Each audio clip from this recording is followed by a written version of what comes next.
everyone. My name is Christy Drutman, and my voice is sore, but please bear with me. I have a lot of energy to bring.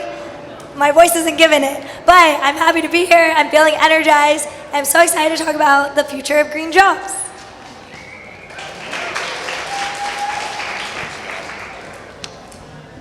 Hey everybody, hope everybody's not only having a great Friday afternoon, but looking forward to a great weekend ahead.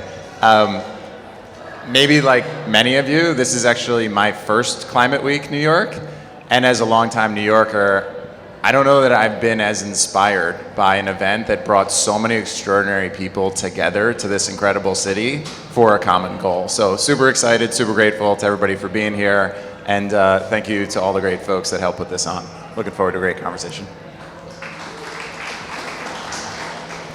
How are you all doing? Yeah? I'm doing good too. I'm kind of tired. It's been a long week, but I'm super fired up to be here today and really excited to talk about what we do at Climate Base and a little bit about the future of climate jobs and education. Are you guys hearing feedback? Yeah? Some feedback. Yeah.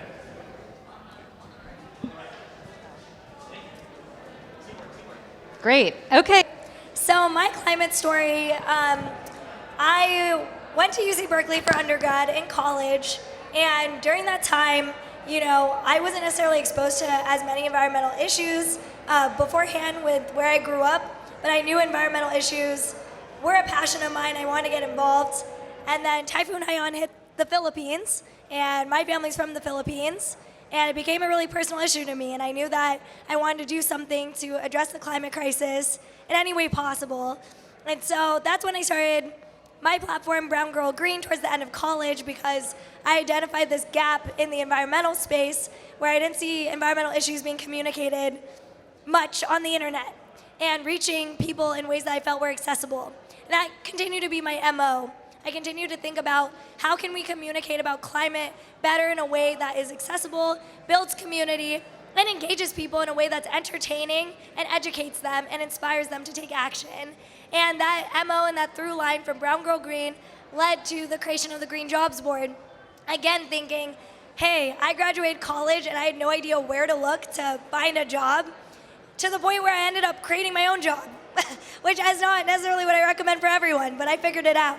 But towards the end of university, I was like, how do you find a green job? How do you even figure out any of this stuff? And I'd go to career counselors, and they didn't really give me the best advice. And I would go on certain job websites that are pretty popular, and I still didn't know how to find a job. And so for me, I was like, the best way is young people especially are on social media. And I kept getting messages from people in my online community on Brown Girl Green, how do you get a green job? What's your recommendation? So I was like, you know what, let's just make this its own social media account and see what happens. And then people started getting jobs through us. People were telling us they'd be searching for climate jobs for months, and they were actually learning education through us and using social media to actually get hired. And so for me, my through line of climate work is all about how can you use culture, diversity, communication to bring more people into the room and make them feel like they're a part of the conversation.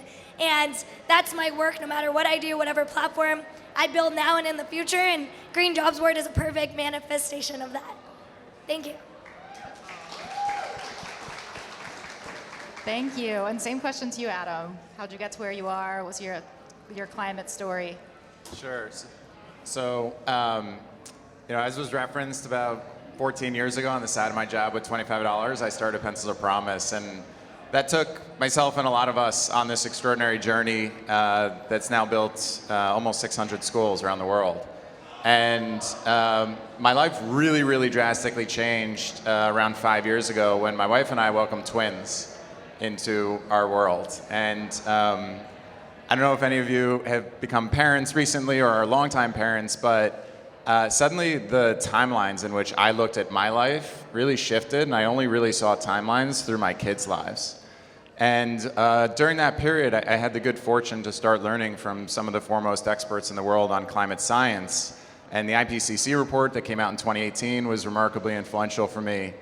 And I just started to look at the dates that we had. And the real, I would say, call to action for both myself and my co-founder at Climate Club was one point in time where we were watching our little kids, play together. And there's this incredible curiosity and imagination and optimism when you watch little kids play, looking at the world around them. And as we were watching them, we were talking about this timeline that we have until 2050.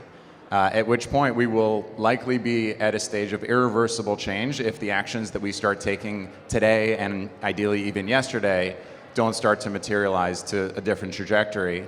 And I started thinking, where will my kids be at when they're at my stage in life, when they're in my age, when they're in my shoes?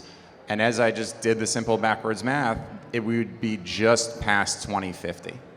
And the decisions and the actions and the trajectory that we take will determine what their future looks like, and that became the catalyst for what's become Climate Club. And I'm sure we'll share a little bit more of kind of what we're working on today. But simply, we really embed sustainability into the employee experience, and in particular, we focus on large companies. But I found these companies are making these big aspirational commitments. They're putting together extraordinary plans. For those plans to really convert into action, as Jamie and the great work of Drawdown Labs has really called to everyone's attention, you have to activate your people. And Pencils of Promise or Climate Club or anything I've worked on has been about building a movement. And this is the next iteration of that. Awesome. Thank you so much. Evan, same question for you.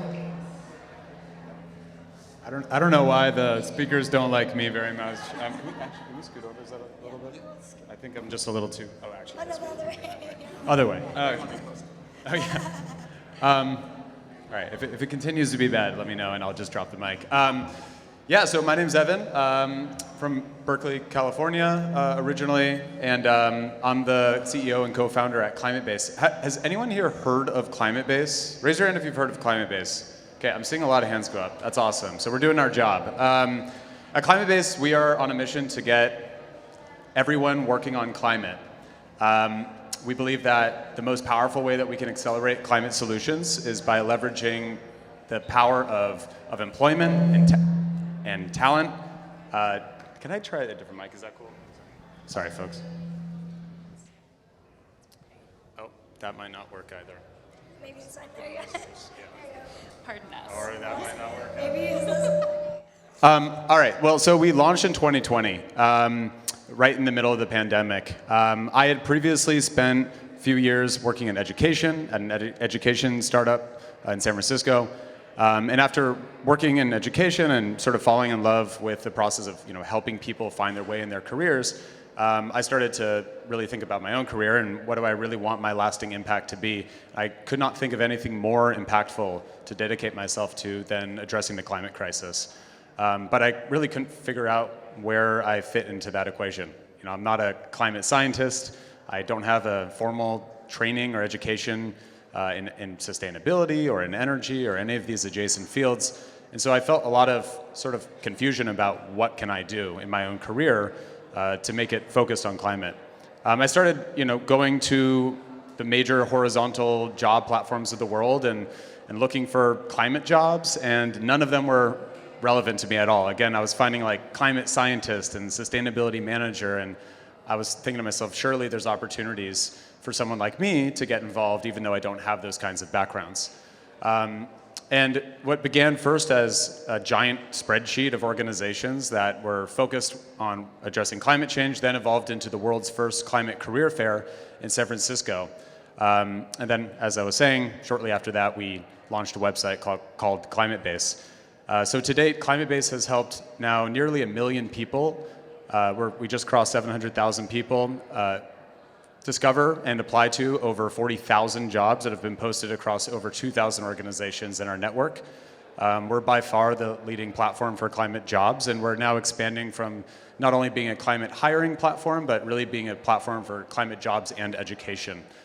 Because we believe that those two things go incredibly well together, and we recognize that for those of you who want to work on climate, well, there's probably a high likelihood that you want to level up and get educated on these topics as well. Is this one working? Yes. Thanks, Evan. And yeah, I have a kind of similar story where I tried for 2 years to get a job in the climate space and was like, this makes no sense that like, people that want to work on this issue that requires everyone are competing with one another to find a way, an inroad.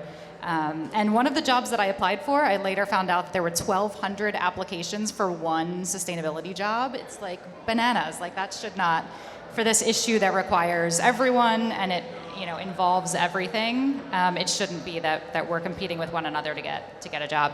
So I want to dig in more to what each of you is doing, but let's first talk a little bit about what we mean by climate jobs. Like we talk a lot about climate jobs, green jobs. What do we mean? And let's just share a little bit about like what our perspective is on that, and get that out there. Yeah, so I'll jump in. So at Climate Base, we're really focused on answering the question, what organizations are working on climate and who's hiring?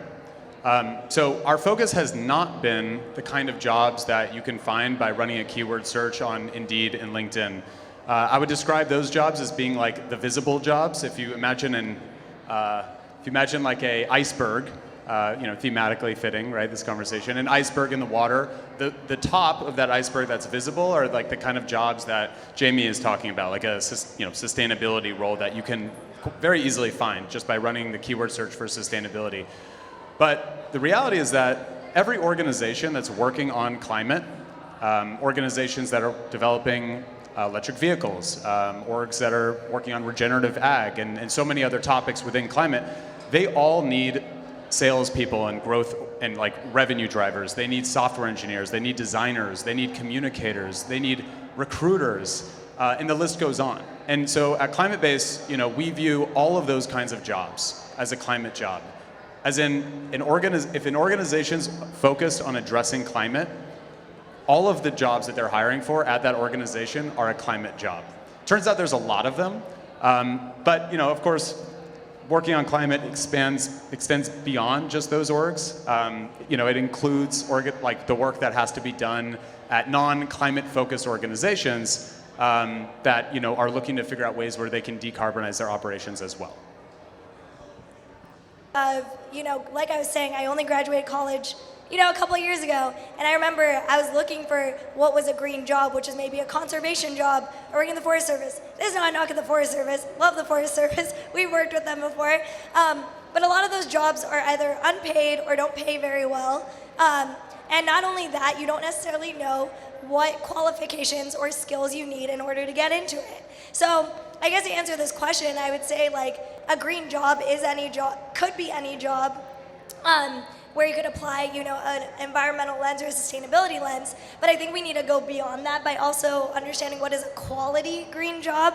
And that also means that quality green jobs also have to be defined by the fact that you don't necessarily need a degree to get one. And I think sometimes people think, if you're gonna get XYZ job in the green space, it's going to not pay well. It's probably gonna be for an organization that doesn't prioritize diversity, equity, and inclusion. And in a lot of ways, a lot of the environmental field does represent that. So I think with Green Jobs Board and what we're doing is we're not only trying to identify green jobs, but we're identifying good quality green jobs that also are trying to push the bill in the environmental field to create more inclusive and more community-centered workplaces.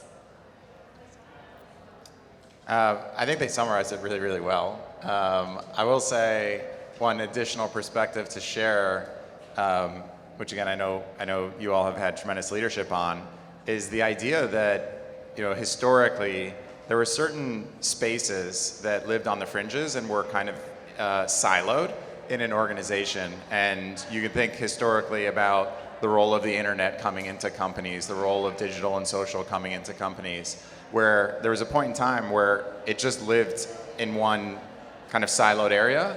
And over time, as the world evolved and it became part of the fabric of the underlying operations of every company, every person had to take into account those elements into their job.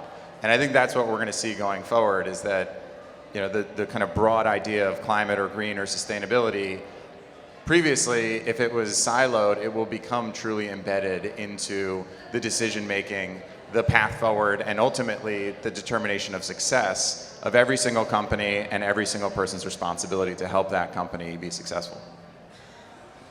Yeah, thank you so much. I think we all sort of have like different and very complementary angles to this in the work that we're each doing. And I think for our work at Project Drawdown, we're really focused on, within company, for those employees who, want to stay where they are inside whatever company or business they're working at, how can they find their climate action within their job function, like a marketer or, a finance person or a salesperson, or a writer, whatever their role is, what is their climate angle? So we have both sort of, I think when you're an employee inside of a company, you can either or you can both find the way that, your marketing job can have a climate angle. And, you also have the leverage of organizing internally and being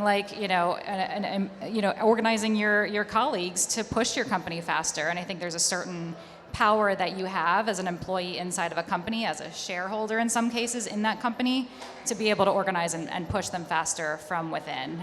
So we try to support, that's the angle that we take. So it's really nice to have, I think, we represent a lot of different angles on this. So anything else to share on that front, or any comments on, sort of what is a green job, what is a climate job, what are we missing? Talk about equity, how equity factors into all of this. I mean, I want to go. I would just say, I'm going to put it out there. A lot of climate organizations don't necessarily have leadership or people who look like me. Just being candid. There's not a lot of diversity and inclusion in the green space.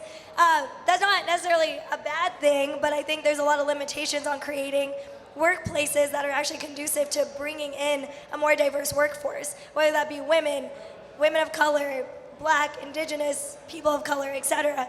And I think that there's a real gap in communications and an opportunity for environmental organizations or even climate organizations to be really thinking about that there is a new generation and workforce, especially of young people, that are going to be looking for not just you claiming you're sustainable, you're green, but knowing that you're not greenwashing, that you actually have proper diversity and inclusion practices in place.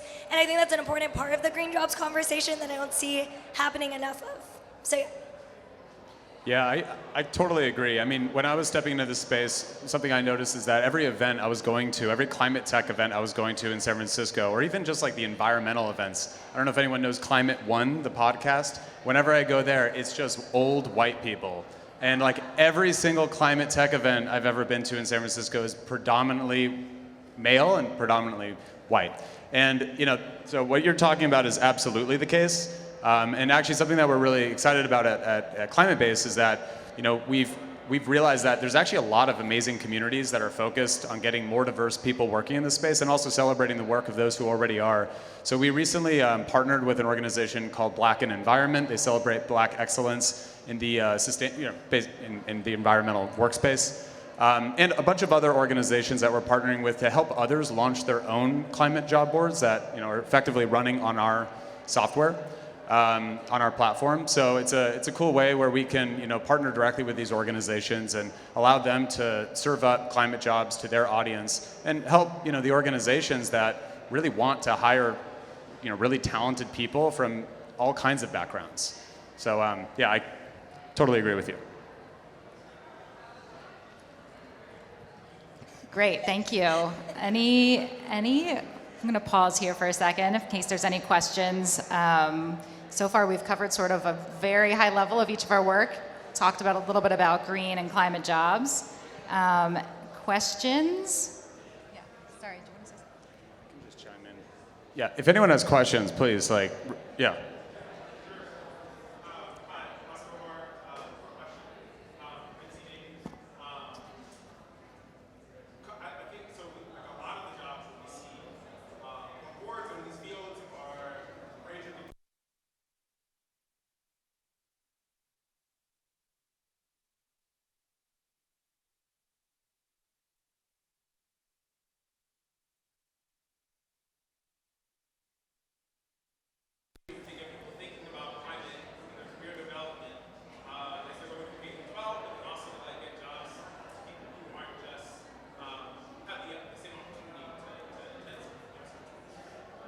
Yeah, I love that question because actually a lot of people who follow us on the Green Jobs Board, since a lot of what we use is social media, are middle schoolers and high schoolers who are like, I want to figure out how to get a green job at age 12, 13, 14.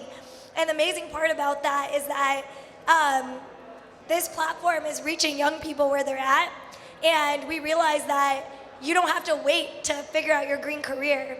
And so some things that we've been doing is we've been making videos and pieces of content to educate, especially young people like high schoolers, some books they can read, resources they can find. We're also in talks with this program called SOAR, based in Los Angeles, and they're focused on a K through 12 program that's actually going to be helping students starting in middle school and high school specifically as they're graduating seniors on how do you start getting a green job, and starting to have, roundtables and discussion circles with students as young as freshmen or even middle school about, hey, like these are career opportunities you can have, and bringing in guest speakers that are solar manufacturers, bringing in people that work in marine science, bringing in these thought leaders to actually humanize the experience of what green jobs are out there, because I just don't think when I was in high school or even growing up, I met many people in the environmental fields. I would have firefighters or maybe police officers come to my classroom, but imagine that experience changing to actually showing people in the environmental field, going to those classrooms and providing that experience of what options are out there. And I think that's something that we're really invested in at Green Jobs Board as well, is creating a community space where young people know that they're passionate about the planet, feel all this climate anxiety, and we actually want to give them tools and communication circles to do that. And that's been a really interesting space to also introduce other high schoolers to other high school programs and other high schoolers on the platform. And now I hear from teenagers and middle schoolers like trying to meet each other, and I don't know, that's pretty cool. So I love it. I can jump in. There's a huge gaping hole around climate education and environmental literacy. I grew up in Berkeley, super progressive town in the Bay Area. You would think that perhaps of all places that would be a place where someone growing up in the 90s would get some exposure into environmental education, and I didn't. And most people don't. I don't think there's any requirement right now among at least the public education system. At least in California, I can't speak to all the states, but I think that most people don't get any exposure to this unless they're really seeking it out on their own right now, and that's a major problem. We've supported the hiring of now over 2,000 organizations on our platform, and what they tell us is that they're looking for people with the hard skills. So if you are a marketing professional, they want to make sure that you can actually do the job, but they're also looking for that mission-driven element that makes sense. And they really prefer applicants who actually have that sort of contextual, foundational education that allows them to really, not just, talk the talk if you're a marketer, but really do this work and not have to be trained up on the ins and outs of perhaps what it is that they're actually working on as an organization. One of the reasons why we're at Climate-Based, we're expanding from just being a hiring platform into also a platform for education, is because we've heard this, and to sort of do our part in terms of what we can do as a platform, we launched a program called the Climate-Based Fellowship. We've had now over 4,000 people apply to it over the past year. We are wrapping up cohort number 2. I think some of our fellows are actually here. If you're a Climate-Based fellow, can you raise your hand? Hey there, what's up? Hey, good to see you. Yeah, what's up? We've now had over 300 people come through the program, and we're really excited to begin scaling it out. Very aggressively, rapidly, I should say. Aggressive is maybe aggressive language. There's just huge demand. People really want to get this exposure. But I think what's also really critical is it's not just about learning, climate 101, right? It's also getting that solutions lens, which I think is so important because, that's what people want to learn about. And then they want to also understand what organizations are actually working on these solutions today. And then, of course, how can I get involved, right?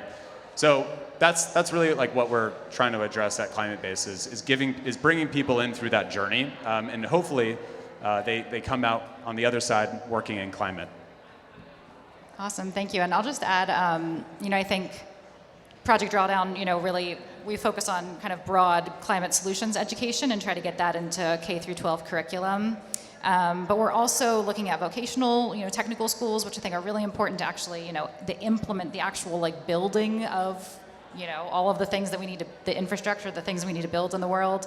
And then within Drawdown Labs, we are working on sort of like getting business school, like kind of trying to pivot business school curriculum so that it integrates, some climate action that needs to happen inside businesses. Because, our theory of change is like companies, have a lot of influence, like it or not, in our current economic system, and they're responsible for a huge percentage of our current emissions. And so, we need passionate climate activists and passionate climate people inside those companies. We refer to that as we're kind of the Trojan horse trying to get our fingers into large corporations and change them from the inside.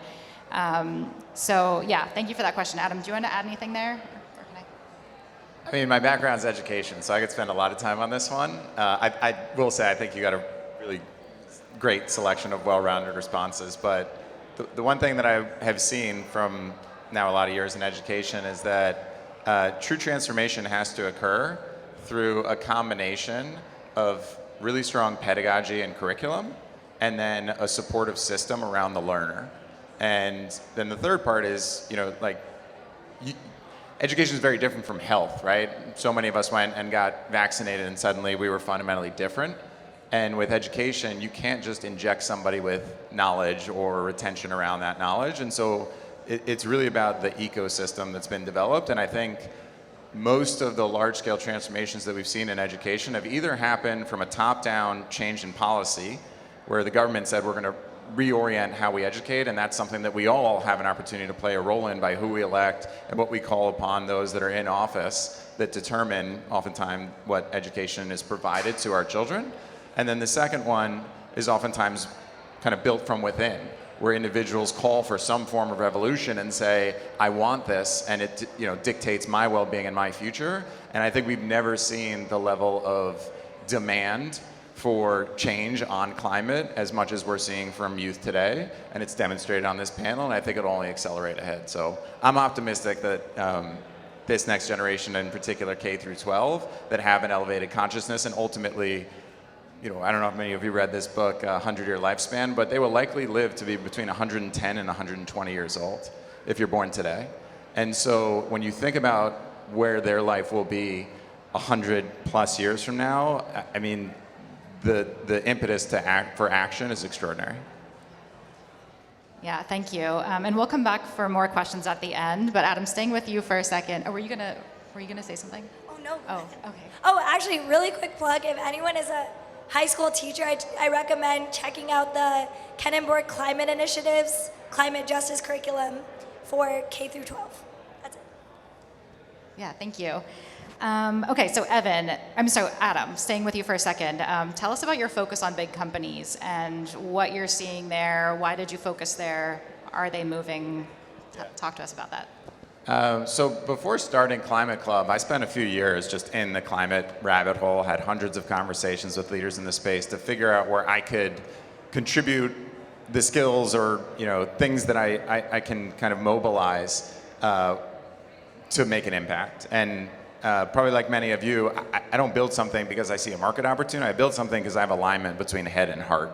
And a part of my life tells me this is what you're here to do. And after spending a huge amount of time, honestly starting with thinking through how would you create what I would call consumer first. So like person to person, how would you build a movement of individuals that could close the gap, which is the mission of Climate Club, to close the gap between climate-related intention and action. Because that's, again, it was personal. I was like, how do I play a part in this? And it was really hard to find the knowledge and the discovery of the right products or services that could shift my personal life to hopefully contribute. And I found that all these other people felt the same way. And so the first lens was, what would a person-to-person movement look like? And what I found is that oftentimes, if you just look at, call it trends, younger people are the most climate motivated, right? Younger people are the most likely to make these shifts in action and behavior. Younger people are also oftentimes the most cost sensitive and the most resource strapped. And that's just a reality that I wish wasn't the case, but oftentimes when you look at how do you drive big systemic change, you need resources and then you need individuals who can mobilize those resources. So the alternative was, Who has those resources? And in many cases, it's some of the world's largest companies that engage and employ and drive the day-to-day behavior of tens or hundreds of thousands or millions of people. And when I just looked and observed what was happening, these companies were making these commitments. And it felt like it was up to the people to hold them accountable to those commitments. And simultaneously, when you look at the hiring trends over the next 10 years and where they're going to find that talent, it's going to be from Gen Z and millennials. That will be the vast majority of the workforce over the next 10 years who share these attitudes and can call upon their companies to mobilize those resources. The other big thing is that when you look at how a company can go on a journey towards net zero, not just plans, but actual reduction, there's a handful of centralized actions that sustainability leadership can take, but that's usually a very small amount of people. Then you look at where a lot of the emissions actually live, and it's in the decentralized actions that hundreds of thousands of employees are taking on a day-to-day basis. And most oftentimes people are saying, well, I want to contribute, but I don't know how.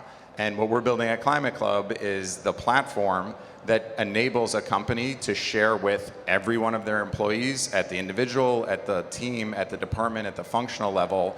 Here's where you can directly contribute to our goals. Here's where your goals have been set, and then a system for you to track, measure, reward, recognize the best performers in the company, and then really build that ideally into the operating rhythms and norms and pathway to success. So the potential for impact is enormous. But the reality is we need companies that will lead, not just talk the talk, but actually walk the walk. And we're starting to see some really extraordinary companies participate in that journey.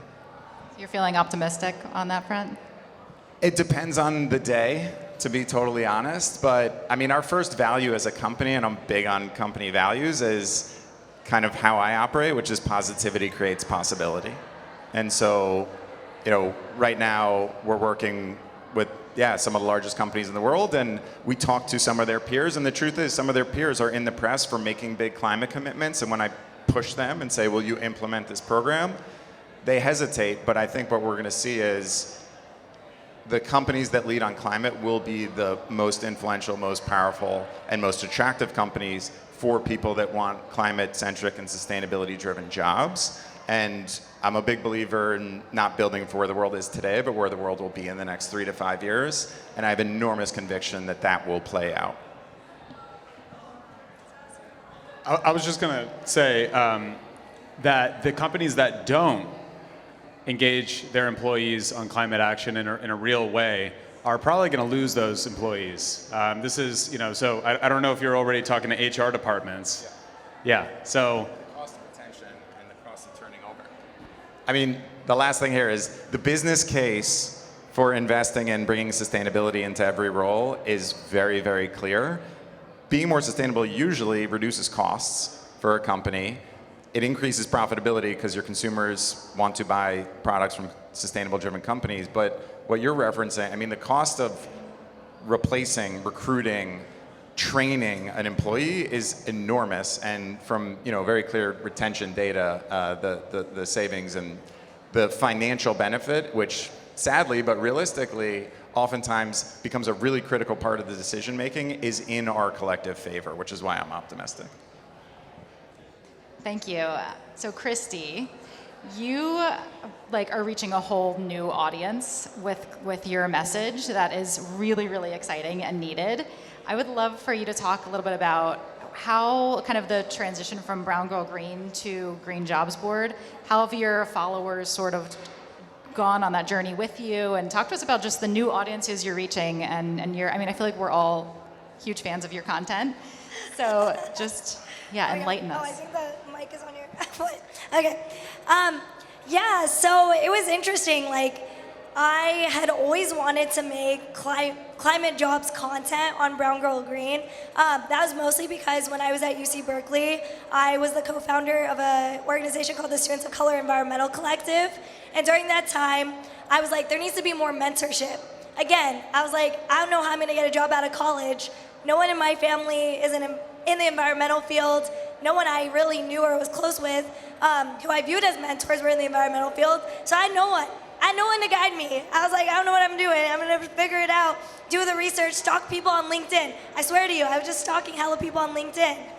But then basically I met the right people, I met the right mentors, and they were like, you know, why don't you talk more about the green economy or green jobs on Brown Girl Green? I was like, honestly, that's a great idea. And so literally last summer, we started off this idea, my co-founder is here, Usman, and basically we were like, let's make some visual graphics, just bringing up some climate jobs we find on the internet. And it was just supposed to be like a weekly post of content, like a blog and all that stuff. Basically, it turned to be like the biggest engagement I was getting on my platform for weeks and weeks at a time. And people were like, wow, like you make it so easy. Like I've been searching on Google, I've been searching on all these platforms, and you're just putting it there on a social media post. And I didn't realize that would be such a valuable asset to people until more and more people were like, no, this content's great. I've been looking for this for months, to the point where people kept demanding. They're like, are you gonna make this its own website? Are you gonna make this its own thing? And I was like, I guess so, why not? And so me and Usman were like, let's just make this its own platform. And so we decided to launch it in March this year.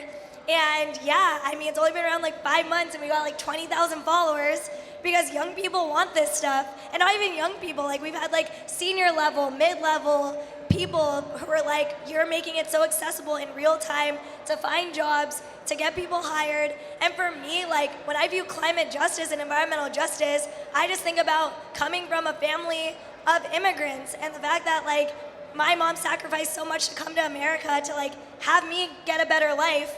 And I kept worrying, like, I don't want to be in debt. I don't want to go into a job that's not going to pay me well. That's not like what my mom sacrificed my life for me to be here for. And I realized that was a common story for so many young people, especially young people of color. And I was like, I want to fix that. I want to shift that. And so for me, I felt like Green Jobs Board was an easy extension from Brown Girl Green, because I'm like, environmental justice is jobs, it's economic justice. It's about being able to put food on the table, to pay your family's rent, to be able to survive, because if you can't pay your bills, how are you gonna fight for climate? How are you gonna fight for climate? And so for me, I was like, I wanna push the definition of the green economy and figure out what communities have been left out of that. And that's like the big MO, because that's what I come from. That's my background of the struggles I've been through and the barriers I faced of navigating the green economy. And so for me, my online community from Brown Girl Green has been so supportive. They're my biggest hype people, literally like promoting me and like making videos and just making content, because people just like love what I'm up to. And like, I don't know, I just think that's the strength of like the Brown Girl Green community, that like it's not just about me, it's about them. And like people recognize that like we're a collective. Yeah, I think if you ask people what is a climate job even 5 years ago, most people would have said climate scientist, sustainability manager, maybe activist, if they were somehow getting paid full time to do that. And the reality is that, actually, I'm just gonna do a quick show of hands. Can someone actually just blurt out what they think of a climate job right now? Like, what is a climate job? An electrical engineer? Chemical engineer, absolutely. In fact, chemical engineers are like, I think, like number 16 most in-demand job on Climate Any other role here? Sanitation? Probably. I don't know, but maybe. I would believe it. It turns out that actually there's a role for everyone. The most common role, looking at over 40,000 jobs that have been posted to our platform over the past 2 years, most common role types are actually sales and like business development, which is actually a really encouraging sign. That means that climate solutions are no longer staying in the lab, they're no longer in R&D. We're now scaling those solutions. We are in growth mode. So we should feel really excited to see that those are that is the number one most in-demand role type. Second to that is software engineering. So if you're a software engineer here, you have a role, you have an opportunity to work on climate. After that, it's marketing. After that, it continues to go down, and it's incredibly diverse. Like, I believe that there are opportunities for people working in sanitation, for sure, within climate, absolutely. So, it's hard to answer that question, because, quite frankly, like, there isn't any one type of climate job. It's every just about what organization you work for. Also mentioned that, these companies, there's about, or I should say organizations, there's about 85,000 organizations around the world that are working on climate. You can find about 4,000 of them on Climate-Base today, and we're working on getting to the rest of those 80,000 that are not on our platform. But those organizations include orgs that are working on climate solutions. In fact, at Climate-Base, we used Project Drawdown's framework of climate solutions and sectors, and it's a modified framework. We have to step beyond their climate solutions framework a tad to include organizations working on advocacy and policy as well. But those orgs, as well as all the nonprofits around the world that are doing work on environmental issues and climate change, hiring is their #1 challenge. And these are the organizations that are quite literally tasked with addressing climate change. Like, that is their entire focus. And their #1 challenge is hiring. And it's kind of tragic because on the other side, there is there's a movement, a wave of talent who's eager, really excited to make this the focus of their career. And so it's just about connecting those two sides of those audiences and doing that as efficiently and as quickly as possible. These companies are spending billions of dollars every year on inefficient hiring practices. And they have to do a lot of on-the-job training with the people that they do hire who have no background in the topic, in the area that the company's actually working on, though they might be a good role fit for this specific job. So this is like I could talk about this forever, but I have no idea what time it is, so it's 6. Okay, so I guess we should wrap up then. I feel like we could talk for a long time, but I would love to maybe do another quick round before we wrap on words of advice you may have, Christy, starting with you if you want. Man. Or you can pass the mic. No, that's good. Yeah. No, yeah, you should start this off. I feel like you're so wise. Go on. Love it. I'll go next. So if we're going to share one piece of advice each, I think the one that I would share that has been very helpful for me is to make the little decisions with your head and the big ones with your heart. And I find that so many times there's an obvious rational decision right in front of you that the majority of people in your life that you'll ask for advice for will tell you, you should definitely do that. But you have this intrinsic voice deep down inside that tells you, I should go this way instead. And it's so hard to follow that internal voice of your heart over your head when they are in conflict. And I would tell you, make the little ones with your head. I actually believe that. But the big ones, you have to stay true to your heart and you won't regret it at all. Wow, I love that personally. I would say that my advice is own your story. I think a lot of people discount the idea of building a personal narrative for themselves, but it's really important to write down and figure out your values and your philosophy and what is guiding your path, right? I think a lot of people spend so much time looking at other people's paths and people inspire them. I'm sure people even follow me probably are just like, I want to be like her, which of course can be good to an extent, but there's so much talent and strength and wisdom that you hold on your own distinct path that no one else in this room has. And you need to own that. You need to own that today. And that means writing it down, practicing it with a friend, even if your voice trembles, and owning that story every single day. Because not only is that going to help with your own self-confidence, but when you go into a room, asking people for funding, asking for support, trying to build a team, trying to build impact in your community, that story is going to guide you. It's going to be your light on your path to make a real impact in this world. So don't discount it and keep channeling your strength.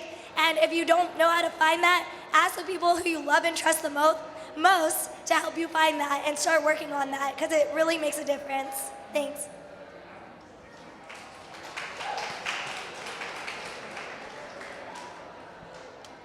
I get asked this question a lot, what is your advice? When we were just getting started on this, before we had a website, when I was just looking for a job myself, I came across this concept called Ikigai. Has anyone heard of Ikigai? Yeah. So Ikigai, in fact, if you look at our logo on Climate-Base, you'll see that we were pretty directly inspired. It's Ikigai is the concept of the 4 intersecting areas. What are you good at? What are you good at? What do you love? What can you get paid to do? And what does the world need? in that if you can find sort of a work or activities that are at the center of those 4 areas, then you are, you have found your ikigai, which most directly translates to your reason for being. So, I think that framework can be simplified, actually. I would encourage you all to think about, what are your skills? What sort of, in what capacity do you like practicing those skills? So, you might be a software engineer. Well, are you interested in leadership? Do you like working with others? Are you more interested in working solo? So, how do you like practicing those skills? And then think about topics within climate, sectors, solutions that you're most drawn to. If you're really concerned about food, perhaps food and ag is a sector that you should be taking a look at. And when you're on the hunt for opportunities that are at the intersection of those areas, I would encourage you to come on over to Climate-Based to explore those opportunities. And and I would just say, this is our life's work, and we need everyone to get involved. So, yeah. Thank you all so much. I think we may have time for a question or two. No, one I'm getting from Amir. Thank you. One question. I think there's a question. I saw it.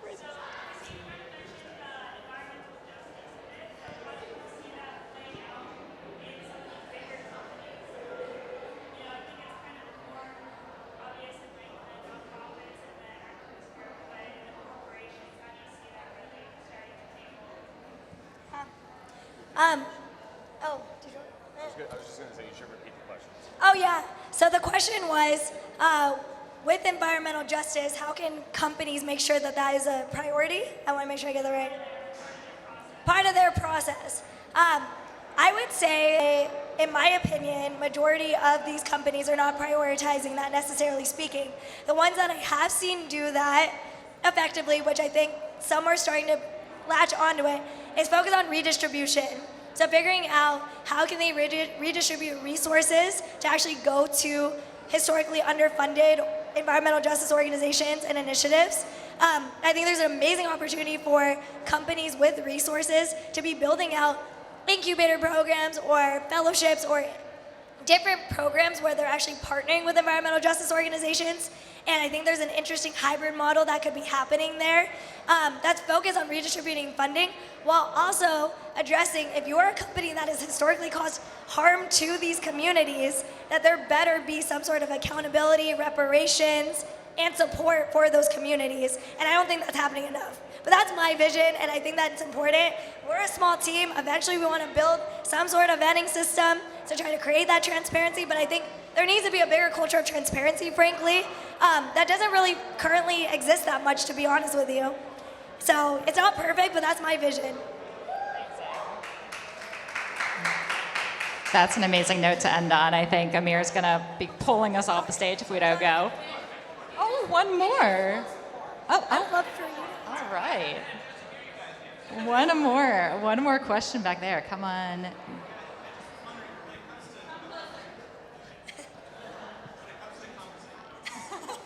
Just come all the way up. Just when it comes to the conversation about jobs, a lot of the focus is on young people.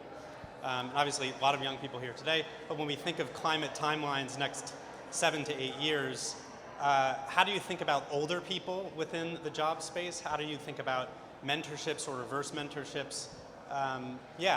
Where are your kind of minds and how are you thinking about all this? I would love to take that question. Bill McKibben started a new organization recently called Third Act.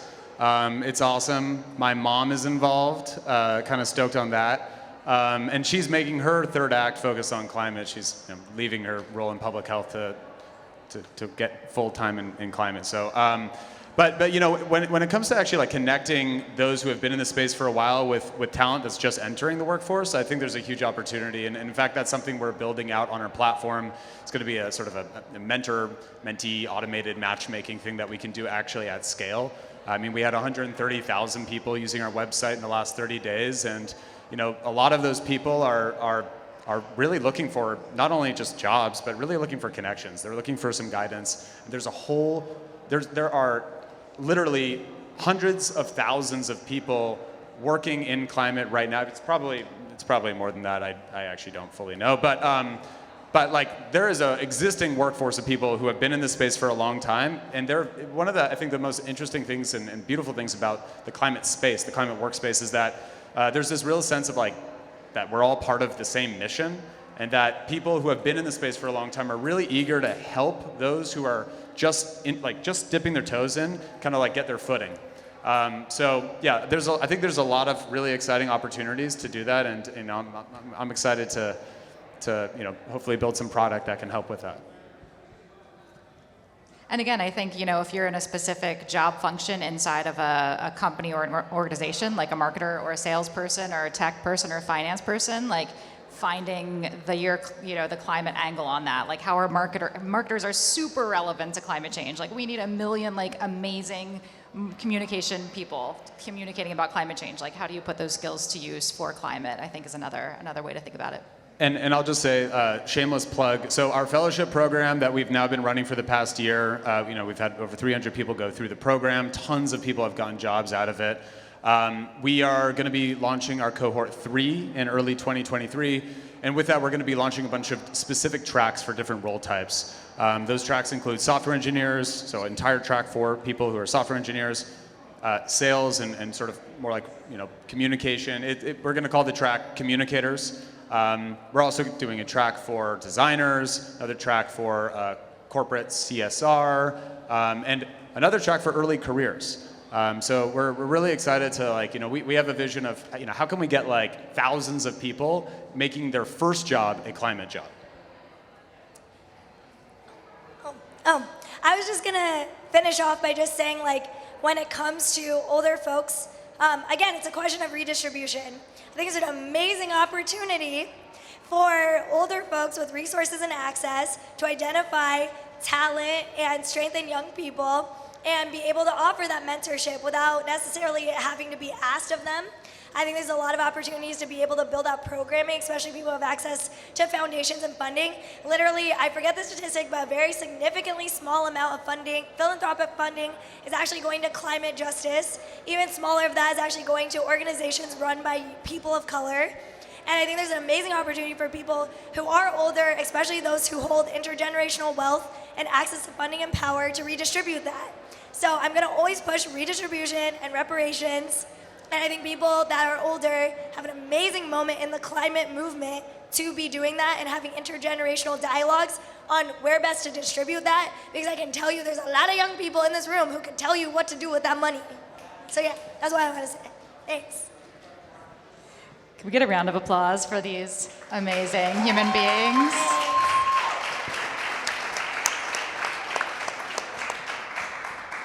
Thank you all.